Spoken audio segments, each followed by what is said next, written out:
السلام علیکم ورحمۃ اللہ وبرکاتہ۔ میں بھی عمران خان اور آپ دیکھ رہے ہیں میرا چینل مومن اسلامی۔ ایک مومن پر جس طرح دوسرے مسلمان کی جان اور اس کے مال کو نقصان پہنچانا حرام ہے، اسی طرح اس کی عزت اور آبرو پر حملہ کرنا بھی قطعاً ناجائز ہے۔ عزت اور آبرو کو نقصان پہنچانے کی کئی طریقے ہیں۔ ان میں ایک اہم طریقہ کسی کا مذاق اڑانا ہے۔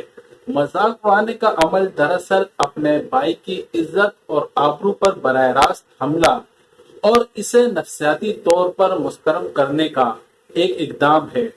ان تضحیک آمیز رویے کی دنیا اور آخرت دونوں میں بہت منفی نتائج نکل سکتے ہیں۔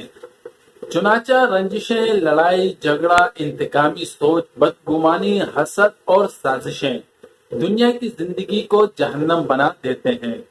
دوسری جانب اس رویے کا حامل شخص خدا کی رحمت سے محروم ہو کر ظالموں کی فہرست میں چلا جاتا ہے، اپنی نیکیاں گنوا بیٹھتا ہے اور آخرت میں خود ہی تضحیک کا شکار ہو جاتا ہے۔ دوستو، اس ویڈیو کا بنیادی مقصد یہی ہے کہ اس رویے کی سائنٹیفک انداز میں وضاحت کی جائے، اس کے اسباب جانے جائیں اور اس سے بچنے کے لیے عملی شکلیں اختیار کی جائیں تاکہ دنیا اور آخرت میں اللہ کی رضا کو حاصل کیا جا سکے۔ مذاق اڑانے کی قرآن اور حدیث میں ممانعت کیا ہے؟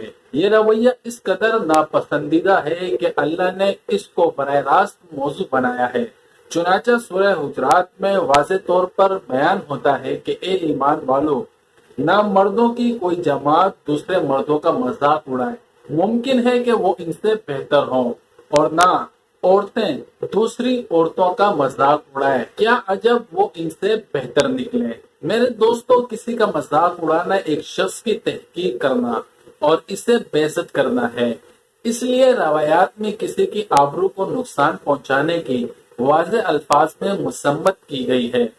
حضرت علی رضی اللہ تعالی عنہ بیان کرتے ہیں کہ رسول صلی اللہ علیہ وسلم نے فرمایا، جو کوئی کسی مسلمان کی آبرو ریزی کرے گا تو اس پر اللہ، فرشتوں اور تمام لوگوں کی لعنت ہوتی ہے۔ مذاق اڑانے کا عمومی مقصد کسی مخصوص شخص کی تحقیر کرنا اور اسے کمتر مشہور کرنا ہوتا ہے، اور اس کے پیچھے ایک وجہ تکبر بھی ہے۔ دوسری جانب تکبر ہی قرآن اور حدیث میں سخت الفاظ میں مذمت بیان ہوئی ہے۔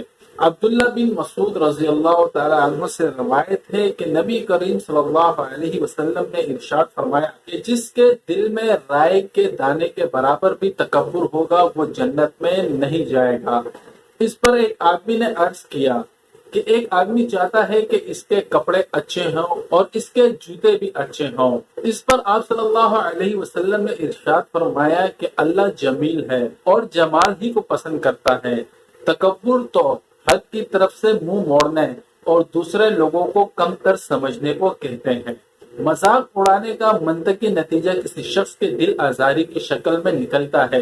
اس ازا رسانی کی بھی ان الفاظ میں مذمت کی گئی ہے۔ حضرت عبداللہ بن عمر رضی اللہ تعالی عنہ نبی کریم صلی اللہ علیہ وسلم سے نقل کرتے ہیں کہ آپ صلی اللہ علیہ وسلم نے فرمایا، مسلمان وہ ہے جس کی زبان اور ہاتھ سے مسلمان ایذا نہ پائے۔ میرے دوستو، یہ ایک اہم موضوع ہے ہمارے معاشرے میں۔ آج کل چھوٹے بڑے کسی کا بھی لحاظ نہیں کیا جاتا۔